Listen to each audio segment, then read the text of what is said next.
मी आज तुम्हाला कोजागिरी पौर्णिमेची व्रतकथा सांगणार आहे. हिंदू धर्मात शरद पौर्णिमेला खूप महत्त्व आहे. या दिवशी लोक उपवास करतात. तसे देवी लक्ष्मीची विशेष पूजा केली जाते. असे मानले जाते की शरद पौर्णिमेच्या दिवशी देवी लक्ष्मी प्रकट झाली होती. या दिवशी देवी लक्ष्मी पृथ्वीवर येते असेही म्हटले जाते. त्यामुळे शरद पौर्णिमेला उपवास करण्यासोबतच देवी लक्ष्मी आणि भगवान विष्णूंची पूजा करणे खूप महत्त्वाचे आहे. या पूजेसोबतच देवीच्या जन्माची कथा वाचणे किंवा ऐकणे आवश्यक आहे. असे केल्याने व्रताचे पूर्ण फळ मिळते. चला तर मग शरद पौर्णिमेची ही व्रतकथा सविस्तरपणे जाणून घेऊया. भीष्मजींनी मुनींना विचारले, हे मुनी, मी असे ऐकले होते की देवी लक्ष्मी क्षीरसागरातून प्रकट झाली आहे, पण तुम्ही असे का म्हणत आहात की ती भृगूंच्या पत्नीच्या गर्भातून जन्माला आली आहे? भीष्मजींच्या मनात या दोन वेगवेगळ्या कथांबद्दल संभ्रम होता. त्यांना देवी लक्ष्मीच्या जन्माबद्दलची खरी माहिती जाणून घ्यायची होती. त्यांनी मुनींना विनंती केली की त्यांनी याबद्दल स्पष्टीकरण द्यावे. भीष्मजींना वाटले की जर देवी लक्ष्मी क्षीरसागरातून प्रकट झाली असेल तर ती एखाद्या मानवी स्त्रीच्या गर्भातून कशी जन्माला येऊ शकते, हा प्रश्न त्यांच्या मनात घोळत होता आणि त्यांचे उत्तर त्यांना मुनींकडून भीष्मजींना उत्तर दिले. राजन, तुझ्या या प्रश्नाचे उत्तर माझ्याकडून ऐक. देवी लक्ष्मीच्या जन्माचा संबंध समुद्राशी आहे. ही गोष्ट मी स्वतः ब्रह्माजींकडून ऐकली आहे. ही कथा खूप जुनी आहे. पुलस्त्यजींनी पुढे सांगितले की एकदा असे झाले की दैत्य आणि दानवांनी खूप मोठी सेना घेऊन देवांवर हल्ला केला. त्या युद्धात देव दैत्यांसमोर हरले. देवांची शक्ती कमी पडली आणि त्यांना पराभव पत्करावा लागला. दैत्यांनी देवांना खूप त्रास दिला. देवांच्या मनात भीती आणि निराशा पसरली होती. त्यांची स्थिती खूपच बिकट झाली होती. पुलस्त्यजींनी सांगितले की तेव्हा इंद्र आणि इतर सर्व देव अग्नीला पुढे करून ब्रह्माजींच्या आश्रयाला गेले. तिथे जाऊन त्यांनी आपली सर्व परिस्थिती ब्रह्माजींना व्यवस्थित सांगितली. त्यांनी ब्रह्माजींना सांगितले की दैत्यांनी त्यांना कसे हरवले आहे आणि आता त्यांचे राज्य धोक्यात आले आहे. ब्रह्माजींनी देवांना सांगितले, तुम्ही सर्वजण माझ्यासोबत भगवंताच्या आश्रयाला चला. असे बोलून ते सर्व देवांना घेऊन क्षीरसागराच्या उत्तर किनाऱ्यावर पोहोचले.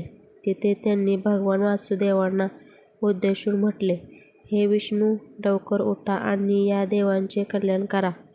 तुमची मदत न मिळाल्याने दानव त्यांना वारंवार हरवत आहेत. देवांची शक्ती कमी झाली आहे. ते खूप दुःखी आहेत.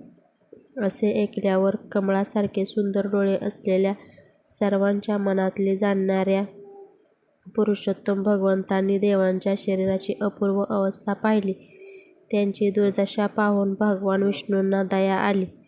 त्यांनी देवांना सांगितले, देवगण, मी तुमच्या तेजात वाढ करीन. मी तुम्हाला जो उपाय सांगतो तो तुम्ही नक्की करा. दैत्यांसोबत मिळून सर्व प्रकारची औषधे घेऊन या आणि ती क्षीरसागरात टाका. नंतर मंदराचल पर्वताला रवी, मंथनदंड आणि वासुकी नागाला नेती दोरी बनवून समुद्राचे मंथन करायला सुरुवात करा. त्यातून अमृत बाहेर काढा. या कामात मी तुम्हाला मदत करीन. समुद्राचे मंथन केल्यावर जे अमृत बाहेर येईल ते प्यायल्यानंतर तुम्ही बलवान आणि अमर व्हाल. तुम्हाला कोणीही हरवू शकणार नाही. भगवान विष्णूंनी देवांना धीर दिला आणि त्यांना योग्य मार्ग दाखवला. देवाधिदेव भगवान विष्णूंचे बोलणे ऐकल्यानंतर सर्व देव आणि दैत्य यांनी एकत्र येऊन अमृत काढण्याचा निर्णय घेतला. त्यांनी एकमेकांशी सलोखा केला आणि या मोठ्या कामासाठी तयारी सुरू केली. देव, दानव आणि दैत्य हे सर्वजण एकत्र आले. त्यांनी अनेक प्रकारच्या औषधी वनस्पती गोळा केल्या. या सर्व औषधी त्यांनी क्षीरसागरात टाकल्या. त्यानंतर त्यांनी मंदराचल पर्वताला रवी, मंथनदंड बनवले आणि वासुकी नागाला दोरी बनवले. मोठ्या वेगाने त्यांनी समुद्राचे मंथन सुरू केले.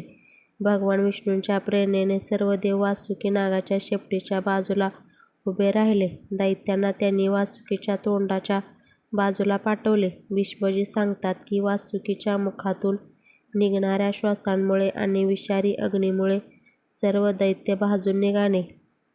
त्यामुळे ते खूप थकले आणि त्यांची शक्ती कमी झाली. क्षीरसागराच्या मध्यभागी ब्रह्मवेत्यांमध्ये श्रेष्ठ असलेले भगवान ब्रह्मा आणि महातेजस्वी महादेव हे कच्छप रूप धारण केलेल्या श्रीविष्णूंच्या पाठीवर उभे होते. त्यांनी आपल्या भुजांनी कमळाप्रमाणे मंतराचल पर्वताला धरले होते. स्वतः भगवान श्रीहरींनी कूर्म कासवाचे रूप धारण केले होते. ते क्षीरसागराच्या आत देव आणि दैत्यांच्या मध्ये उपस्थित होते.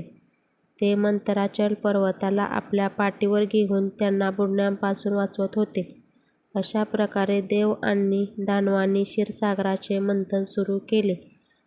त्यानंतर जेव्हा देव आणि दानवांनी क्षीरसागराचे मंथन सुरू केले तेव्हा त्यातून सर्वात आधी देवपूजित सुरभी कामधेनू प्रकट झाली. ही सुरभी गाय हविष्य यज्ञासाठी लागणारे तूप आणि दूध निर्माण करणारी मानली जाते. तिच्या आगमनाने सर्वत्र पवित्रता पसरली. त्यानंतर वारुणी देवी प्रकट झाली. तिचे डोळे मदभरे होऊन फिरत होते. ती प्रत्येक पावलावर डगमगत चालत होती. तिच्या या अवस्थेमुळे देवाने तिला अपवित्र मानले आणि तिचा त्याग केला. तेव्हा ती असुरांकडे गेली आणि म्हणाली, दानवांनो, मी बल प्रदान करणारी देवी आहे. तुम्ही मला ग्रहण करून घ्या. दैत्यांनी तिला स्वीकारले. त्यानंतर पुन्हा मंथन सुरू झाल्यावर पारिजात कल्पवृक्ष उत्पन्न झाला. हा वृक्ष आपल्या सौंदर्याने देवांचा आनंद वाढवणारा होता. त्याच्या फुलांचा सुगंध सर्वत्र दरवळत होता. त्यानंतर 60 कोटी अप्सरा प्रकट झाल्या. त्या देव आणि दानव दोघांसाठीही समान होत्या. त्यांच्या सौंदर्याचा उपभोग घेण्याचा अधिकार दोघांनाही होता. जो कोणी पुण्य कर्म करून देवलोकात जातो त्यालाही त्याच्यावर समान अधिकार मिळतो. यानंतर शीतल किरणे असलेला चंद्र प्रकट झाला.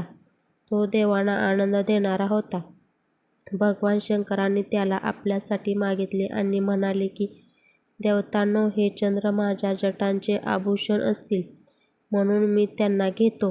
ब्रह्माजींनी खूप चांगले असे म्हणत शिवजींच्या बोलण्याला दुजोरा दिला. त्यांनी शंकराच्या या इच्छेचे स्वागत केले. त्यानंतर कालकुट्ट नावाचे भयंकर विष प्रकट झाले. हे विष इतके तीव्र होते की त्यामुळे देव आणि दानव या दोघांनाही खूप त्रास झाला. सर्वजण या विषाच्या प्रभावाने पीडित झाले. तेव्हा शंकरजींनी स्वतःच्या इच्छेने ते विष घेतले आणि प्राशन केले. या विषाच्या प्रभावामुळे त्यांच्या कंठात काळा डाग पडला. तेव्हापासून ते महेश्वर नीलकंठ या नावाने ओळखले जाऊ लागले. क्षीरसागरातून निघालेल्या विषाचा जो काही अंश पिण्यापासून वाचला होता तो नागाने ग्रहण केला. त्यानंतर आपल्या हातात अमृताने भरलेला कमंडलू घेऊन धन्वंतरीजी प्रकट झाले. त्यांनी शुभ्र वस्त्रे परिधान केली होती. वैद्यराज धन्वंतरीच्या दर्शनाने सर्वांचे मन निरोगी आणि प्रसन्न झाले. त्यांच्या आगमनाने एक सकारात्मक ऊर्जा सर्वत्र पसरली. यानंतर त्या समुद्रातून उच्चश्रवा नावाचा घोडा आणि ऐरावत नावाचा हत्ती हे दोघे अनुक्रमे प्रकट झाले. उच्चश्रवा घोडा अत्यंत वेगवान आणि सुंदर होता, तर ऐरावत हत्ती भव्य आणि शक्तिशाली होता. त्यानंतर क्षीरसागरातून लक्ष्मींचा प्रादुर्भाव झाला. त्या उमललेल्या कमळावर विराजमान होत्या आणि त्यांच्या हातातही कमळ होते. त्यांचा प्रकाश चारी दिशांना पसरत होता, ज्यामुळे सर्वत्र तेज आणि सौंदर्य भरून राहिले. त्यावेळी महर्षींनी श्रीसूक्ताचे पाठ करत मोठ्या आनंदाने त्यांची स्तुती केली.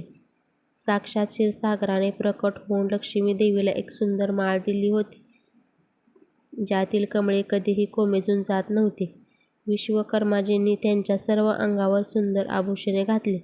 स्नानानंतर दिव्य माळ आणि दिव्य वस्त्रे धारण करून जेव्हा देवी सर्व प्रकारच्या आभूषणांनी सुभूषित झाल्या तेव्हा इंद्र आणि इतर देवता तसेच विद्याधर इत्यादींनीही त्यांना प्राप्त करण्याची इच्छा व्यक्त केली. तेव्हा ब्रह्माजींनी भगवान विष्णूंना सांगितले, वासुदेव, माझ्या दिलेल्या देवी लक्ष्मीला तुम्हीच ग्रहण करा. देवता आणि दानवांना मी नकार दिला आहे. ते त्यांना मिळवण्याची इच्छा ठेवणार नाहीत. तुम्ही या समुद्रमंथनाचे कार्य स्थिरतेने पूर्ण केले आहे, यामुळे मी खूप समाधानी आहे. असे म्हणून ब्रह्माजी लक्ष्मी देवीला म्हणाले, देवी, तू भगवान केशवांकडे जा. माझ्या दिलेल्या पतीला मिळवून अनंत वर्षापर्यंत आनंदाचा उपभोग घे. ब्रह्माजींनी असे सांगितल्यानंतर लक्ष्मी सर्व देवतांच्या समक्ष श्रीहरींच्या वक्षस्थळावर गेल्या.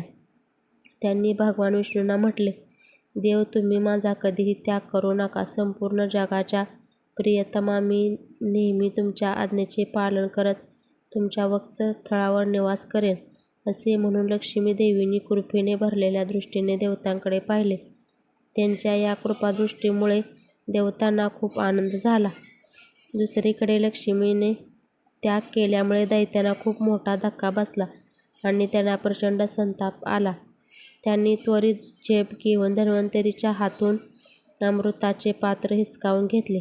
तेव्हा भगवान विष्णूंनी आपल्या मायेने एका सुंदर स्त्रीचे रूप धारण केले. या स्त्रीने दैत्यांना आपल्या सौंदर्याने मोहित केले. ती त्यांच्याजवळ गेली आणि म्हणाली, हे अमृताचे कमंडलू मला द्या. त्या त्रिभुवन सुंदरी रूपवती स्त्रीला पाहून दैत्यांचे मन कामवासनेच्या अधीन झाले. तिच्या सौंदर्याने ते इतके भारावून गेले की त्यांनी कोणताही विचार न करता ते अमृत त्या सुंदरीच्या हातात दिले. ते स्वतः तिचे मुख पाहतच राहिले. दानवांकडून अमृत घेतल्यानंतर भगवान विष्णूंनी ते देवतांना दिले. इंद्र आणि इतर देवतांनी तात्काळ ते अमृत प्राशन केले. हे पाहून दैत्यगणांनी वेगवेगळ्या प्रकारची अस्त्रे, शस्त्रे आणि तलवारी हातात घेतल्या. ते देवांवर तुटून पडले, पण सर्व देवतांनी अमृत प्यायल्यामुळे ते बलवान झाले होते. त्यांनी दैत्यसेनेला पराभूत केले. देवांच्या मारामुळे दैत्यांनी पळ काढला. त्यांनी चारी दिशांना आश्रय घेतला आणि काहीजण पाताळात घुसले. त्यानंतर सर्व देवता आनंदमग्न झाले. त्यांनी शंख, चक्र आणि गदा धारण करणाऱ्या भगवान विष्णूंना प्रणाम केले आणि स्वर्ग लोकात परतले. त्या दिवसापासून सूर्यदेवाची प्रभा स्वच्छ झाली आणि ते आपल्या मार्गावरून नियमितपणे चालू लागले. भगवान अग्निदेवही मनोहर तेजाने युक्त होऊन प्रज्वलित होऊ लागले.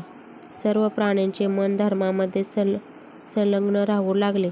भगवान विष्णूच्या संरक्षणाखाली आल्यानंतर संपूर्ण त्रिलोकी तिन्ही लोक श्रीसंपन्न झाली, म्हणजे समृद्ध आणि ऐश्वर्यवान झाली.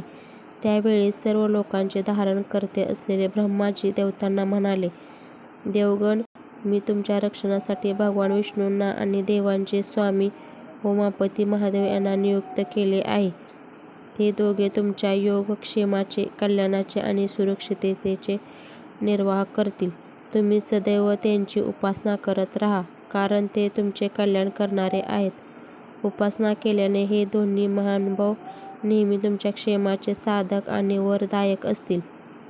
असे म्हणून भगवान ब्रह्माजी आपल्या धामाकडे म्हणजेच निवासस्थानाकडे निघून गेले. त्यांच्या निघून गेल्यानंतर इंद्र देवलोकात परतले.